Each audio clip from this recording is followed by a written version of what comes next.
Okay, hi everyone. Okay, I'm just going to get right into it. In Computing, Machinery, and Intelligence, Alan Turing proposes maintaining a connection between human programmers and the computers that we create. A machine's actions for Turing must always be dependent in some capacity on a human agent, emphasizing human responsibility toward our technology.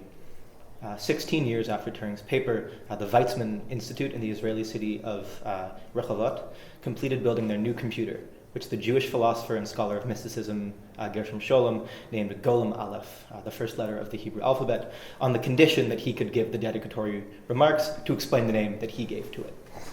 In his speech, which is called the Golem of Prague and the Golem of Rehovot, Scholem discusses the figure of the golem in Jewish folklore alongside the computer, describing their respective comparisons with humans as well as their potential to rebel. In this manner, Scholem's reading of the golem as mystical technology can be put in discussion with Turing's ideas for computer learning in order to unearth new understandings regarding the creation and regulation of intelligent machines. Contemporary issues in autonomous technology, specifically in relation to the militarization of autonomous machines, are consequences of the unknown potential of thinking machines, which both Turing and Scholem attempt to dissect. By aligning Turing's treatment of embodiment with Scholem's invocation of the humanoid golem, the body becomes a priority for modern debates of controlling technology. In the return to embodiment, we must be able to treat Scholem's folkloric foundations on the same plane of sophistication as Turing's work as a computer scientist. Out of this equation emerges a new treatment of technology, in which recourse to the body can help install more substantial connections between humanity and machinery, prioritizing human responsibility regarding the consequences that can stem from the construction of autonomous technology. To answer the question, can machines think? Turing suggests the imitation game, wherein an interrogator conversing with two hidden agents must determine which is a machine and which is human. The machine wins by tricking the interrogator into believing it to be a human, fulfilling Turing's criteria for thought. Here, Turing explicitly considers mechanical autonomy, as a machine's ability to win the imitation game and think for itself would necessitate going beyond its human programming. Despite this potential, though, a thinking machine is necessarily a result of that same human programming. Turing's account of autonomy maintains a human presence throughout the learning process, which he expresses through a comparison to evolution. If the programmer can trace a cause for some weakness, he can probably think of the kind of mutation which will improve it. While the teacher will often be very largely ignorant of quite what is going on inside of the learning machine, the human agent may still be able to some extent to predict his pupil's behavior. Even when the computer errs in its learning, the programmer is always present to correct the mistake, providing new logical functions to prevent a repeated error.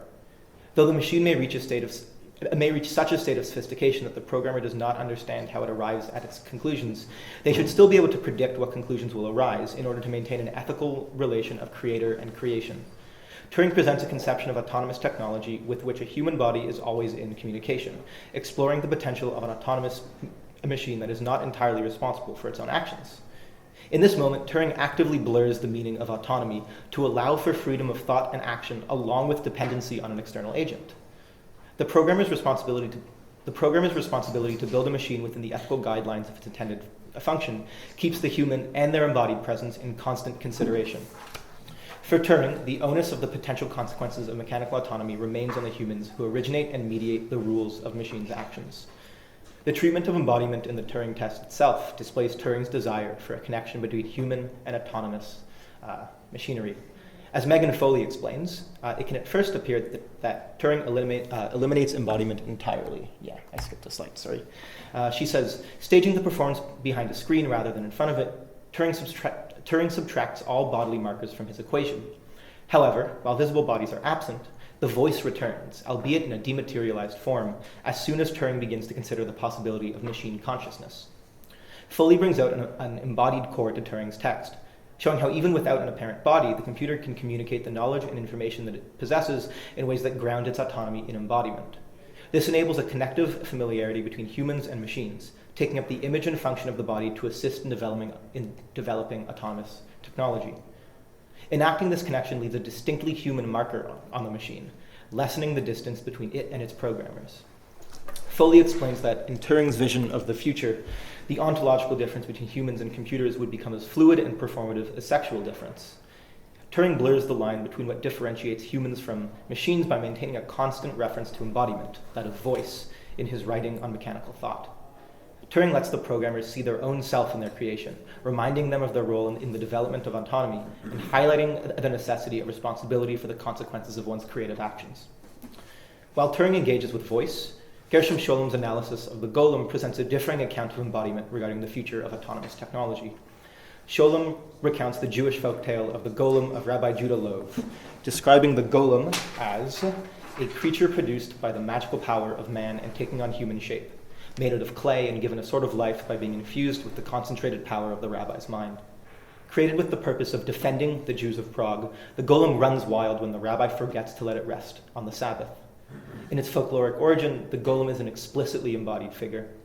Beyond having a human appearance, it is aware of the unintended mistreatment of its body when the rabbi denies it its day of rest. Immediately, connections emerge between the Golem and autonomous technology. Both are created by humans, with a mysterious force running through them: electricity for the computer and God's own creative power for the Golem. Both are meant to respond to their creator's commands. And finally, both can theoretically break from these commands in moments of the human agent's irresponsibility. As Turing explains, while humans program the computer's eventual ability to think, most of the programs which we can put into the machine will result in its doing something that we cannot make sense. The unpredictability of mechanical autonomy is a direct, inescapable consequence of human programming. This reinforces human responsibility in designing the programs, as unlike in Turing's prior reference to evolution, there is not always the chance to simply install new functions.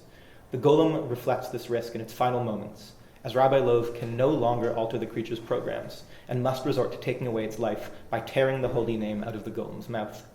The story ends with the Golem losing its embodiment in its death, being returned to mere lifeless clay. The Golem displays the potential consequences of autonomous technology and its relationship to humans, as its embodied and productive actions stand in contrast to its necessary lifelessness as a result of Rabbi Loew's error in programming his autonomous creation.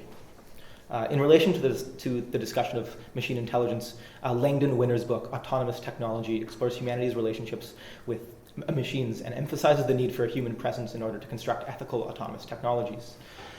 Winner sees technology as inherently pragmatic. It deals with establishing what one wants and how one wants to pursue it. Though all technology has human roots, Winner is concerned about modern debates about technology, in which a technology X produces social changes which could be positive or negative, and he says it is now up to mankind to decide how it will be used. The problem that Winner observes, though, in this formulation of debate is temporal. Why does the controversy only occur after the technology is complete and functional?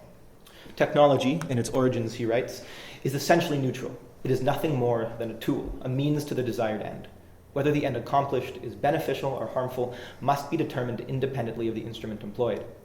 The human motivations behind the creation and use of technology are necessary considerations when looking at the ethics of the actions that result from technology, especially as they slowly surpass human capabilities. As humanity turns to more powerful technologies to solve more pressing problems, those technologies now become what he calls tools without handles, and their neutrality diminishes as they overcome both human limitations and control. Winner assigns the consequences of these autonomous technologies to the human programmers, as the loss of mastery manifests itself in a decline of our ability to know, to judge, or to control our technical means. By separating responsibility from the technology itself, Winner aligns Turing and Scholem's writing. Even after the learning process is complete, the programmer must be able to override the machine, just as Rabbi Loew does. For ethical autonomous technology to exist, there must be a constant observer from the machine's first moments of life until its death becomes a necessary task for its human creators. To contextualize Winner's account of autonomous technology, Lauren Wilcox's discussion of embodiment in relation to drone warfare provides contemporary stakes regarding the ideas that Turing and Scholem confront. Drone strikes represent the modern consequences of technological autonomy. They are automated machines with the ability to kill outside of human agency or supervision. Wilcox addresses the supposed disembodiment of this form of warfare, which fetishizes an individualized robot, a non-human body with tremendous surveillance and weapons capabilities. Echoing Winner's depiction of tools without handles, technology that grows beyond the ability to be controlled by humans, Wilcox looks at how onlookers commonly perceive drones as acting of their own accord when targeting and killing human beings. In this manner, drones risk becoming disembodied, totally disconnected from the human beings who give them commands. As Wilcox states, the question of the embodiment of decision-making remains vitally important. In Wilcox's understanding, the myth of drones' disembodiment aids in disguising the human actions that plan and order the strikes that often kill innocent civilians. She explains how for each drone, a fully staffed patrol could have 59 individuals in the field doing launch and recovery, 45 doing mission control, and 82 working on the data gathered. That's 186 people. To forget the human presence in these strikes, thus viewing drones as wholly disembodied, is to dismiss the actions of the people who conduct the attacks. Just as when Scholem antagonizes the Golem instead of addressing Rabbi Loeb's failure to the Golem, erasing the human connection to the consequences of technology's ever-increasing potential, these thinkers deny the responsibility of humanity to their technology, which Winner and Wilcox emphasize in their works. So both Alan Turing and Gershom Scholem provide a glimpse toward the nature and creation of autonomous technology, taking up ideas of embodiment alongside their investigation of technological and human responsibility. Placing these thinkers in a contemporary context displays how their differing accounts of technology can benefit one another by discussing the politics of autonomous technologies and the consequences that can emerge from these creations' agency.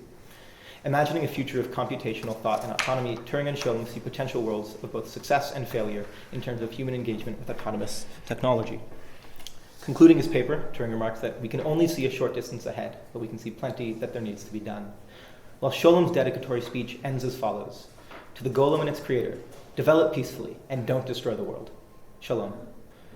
Turing addresses his human readers' need to take responsibility for the oncoming advent of mass technological presence. Scholem makes sure to speak to the computer itself. In this manner, Scholem actually makes up for Rabbi Loeb's error, treating the Golem with the respect that its embodied existence deserved, just as Turing is observing the human need to take responsibility for technological development. The Golem of Prague, the Golem of Rehovot, and the Golem of the Imitation game all coalesce in these writers' respective final words, displaying that as long as technology continues to develop, it is humanity's ethical responsibility to develop alongside it. Thank you.